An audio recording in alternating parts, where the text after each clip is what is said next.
The truth is, a lot of hip-hop artists often face misrepresentation by their labels, especially when it comes to handling their music after they pass away, and Juice WRLD is no exception. There's been a lot of speculation and debate on social media lately, with fans accusing labels of doing Juice dirty, just like they've done with so many other young artists who have gone too soon. The controversy has been brewing for a while, but it reached a boiling point after the release of Juice WRLD's highly anticipated posthumous album, The Party Never Ends.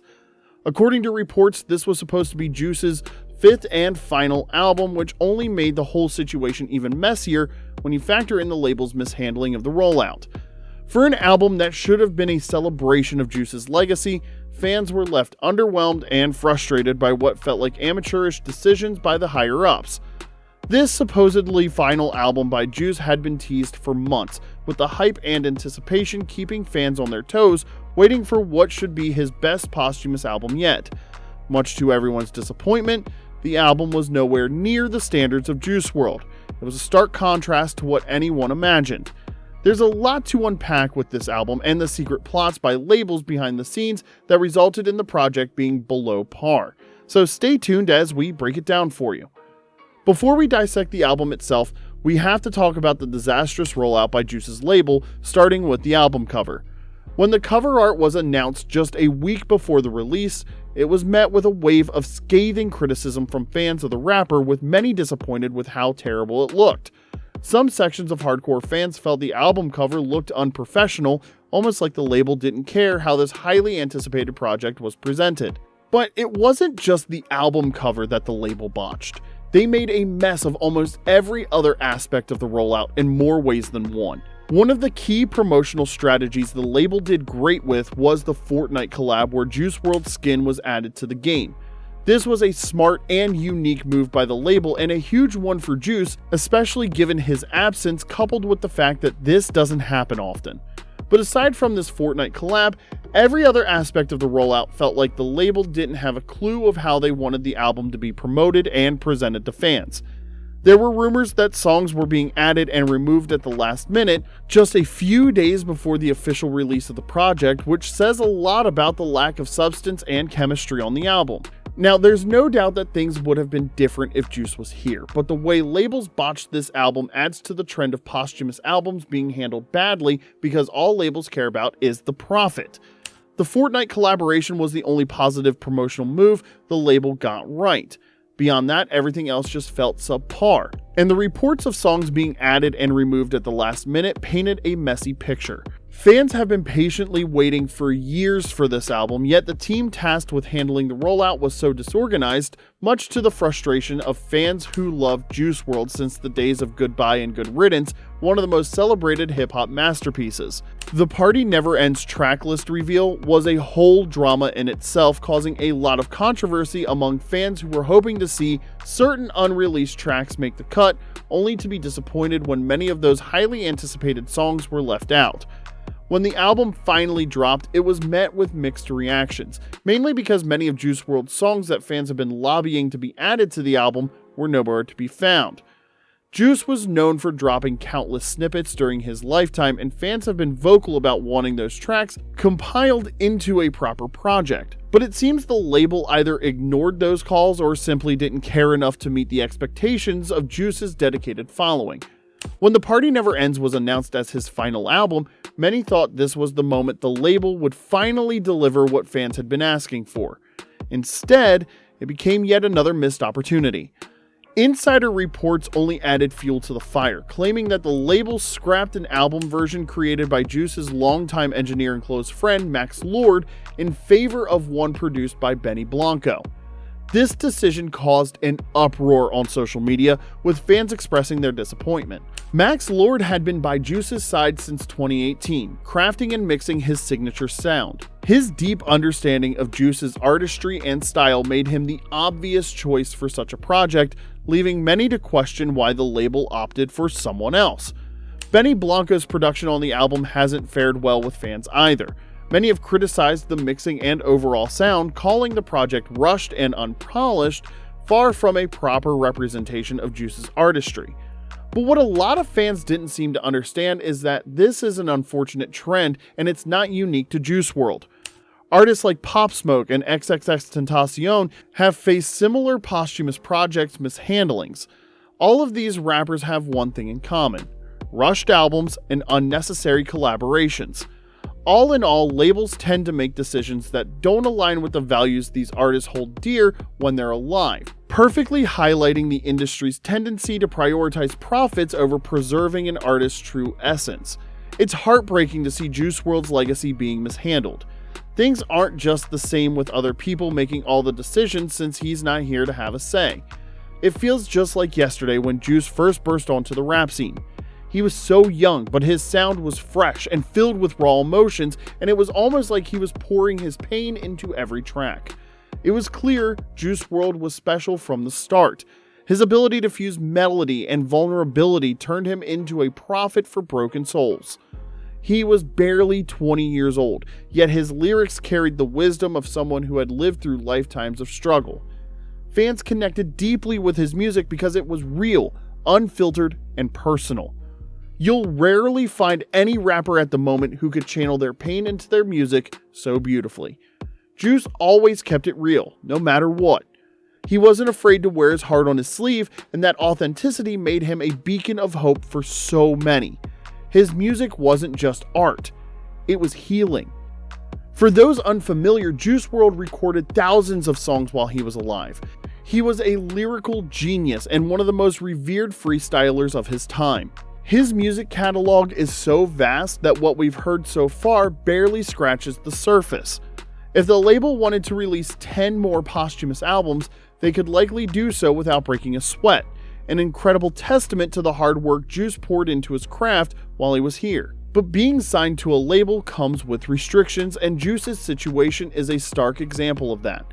If he had been independent, we might have heard even more of his music, but major label contracts are notorious for being heavily skewed against artists, especially when it comes to their intellectual property, which is their music. These agreements often dictate ownership of an artist's masters remaining binding even after their death. Unfortunately, Juice's masters belong to his label, a reality that continues to impact his legacy following his tragic passing at just 21 years old. According to reports, Juice's family has no say over his music or how it's handled. The very people who actually understood his vision and artistry have been sidelined, and they no longer have a voice on how his legacy is represented. Music engineer Max Lord is a case in point. He had been working with Juice WRLD from way back. Together they developed his style and overall sound, yet he was reportedly excluded from this album despite working on a whole project. This is a glaring example of how labels prioritize profit over artistry.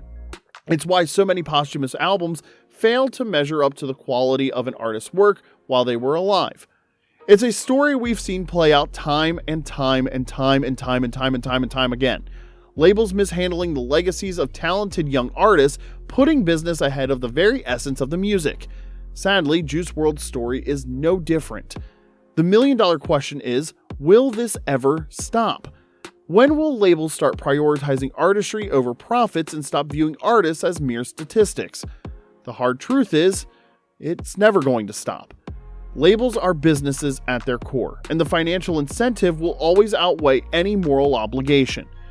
While the idea of being an independent artist sounds so appealing, it's far from a straightforward solution. There's a reason labels hold so much power in the music industry. Few artists sign record deals and live happily ever after. Juice WRLD could have been one of those rare cases, but his untimely death changed everything. While the circumstances surrounding Juice WRLD's death deserve a conversation of their own, one thing is clear. An artist's environment plays a critical role in their well-being, and Juice didn't have the best support system. His circle reflected his youth and inexperience, and it wasn't filled with the kind of mentorship that could have kept him grounded. Juice's struggles with substance use weren't just for show or clout, as you see with many modern artists. He was battling real, relentless demons. Tragically, he didn't have the productive environment needed to guide him through those struggles.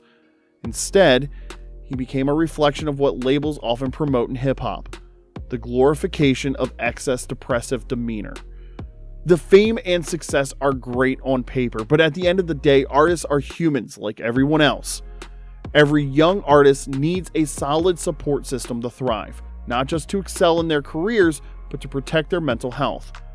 The circle an artist surrounds themselves with can make or break them, and in Juice's case, it played a significant role in his struggles. His story is a painful reminder of what happens when those vital pieces aren't in place, and now the mishandling of his legacy by his label only compounds the tragedy. Young artists rarely think long-term about the future or their legacy. They're consumed by what's happening in the present, which is completely natural. They assume there's time to figure it out, but life has a way of blindsiding you. Juice's case highlights a deeper issue than just mishandled music catalogs. It's about a lack of preparation and care for the artist as a person. Juice wasn't in a headspace to plan for the future or how he wanted his legacy to be portrayed. He was just trying to get through each day. That's where his label and inner circle should have stepped up, but they didn't. What we're witnessing now is the fallout of that neglect, the aftermath of what happens when no one prepares for the unimaginable. This is why this conversation goes beyond just blaming the label, even though they are undoubtedly culpable. The real issue lies in the system that allows these tragedies to keep happening. Over the past decade, we've lost more than a dozen young artists, many of whom were barely 21 years old. These individuals are thrust into an industry that prioritizes profit over their mental well-being or the legacy of their music. Instead, they're chewed up, spat out, and eventually forgotten. While there's plenty to criticize about Juice WRLD's posthumous releases, it's crucial to recognize that the problem goes deeper than any one artist. It's systemic. The lack of support and care for these artists while they're alive is glaring, and it often feels like labels benefit more from their demise, a dark and chilling reality when you really think about it. Record labels have faced these allegations for years, and they've never been able to shake them because, let's face it, there's some truth to it. It's no secret that an artist can become more valuable to a label after they've passed, especially if they're beloved by fans. Without the artist around to push back, labels can control the narrative and capitalize on their work however they see fit. For instance, while reports claim this latest release is Juice WRLD's last album, it hasn't been officially declared as such. Considering his vast music catalog, it's hard to believe this is truly his last project. It feels like a marketing scheme by the label. Labels are masters of the long game, especially with potential gold mines like Juice WRLD's music. If anything, this may be the last album for now, but it's unlikely to be the last we hear of Juice's unreleased work. The label knows the value of this cash cow and will milk it for as long as possible. Though Juice WRLD didn't get to spend a decade in the game, his music has left a permanent mark. Even with labels mishandling his posthumous releases, his legacy as a prophet for broken souls, a legend, and an icon remains intact. Juice's raw emotion and authenticity have secured him a permanent place in music history. And we hope he rests in peace.